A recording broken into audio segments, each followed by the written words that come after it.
That's where most of the action has been over the last few hours.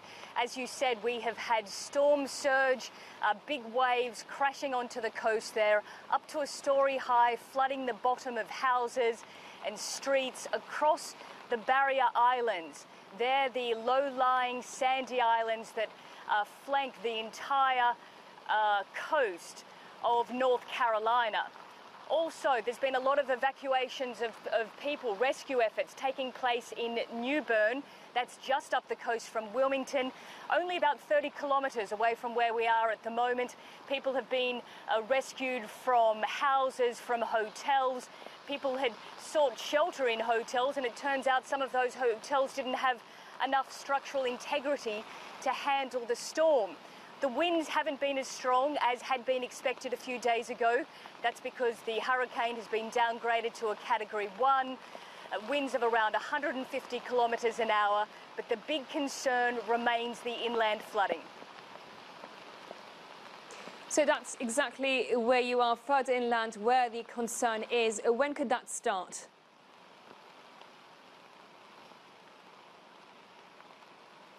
It's difficult to know, but officials and rescue teams who are already stationed here, including a very large team from Texas, expect that inland flooding could happen in the next few days.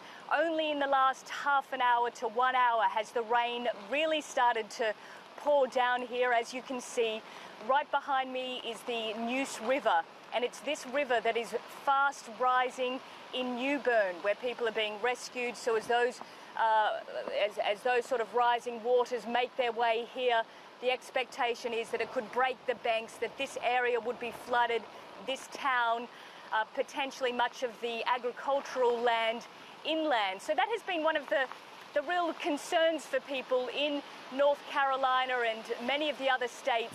They've been told to evacuate from the coast, but then the fear is if they move inland, they could end up being stuck in flooded towns. So where do people go? So from what you're saying, I'm gathering that the authorities and the rescue teams are well prepared for this hurricane.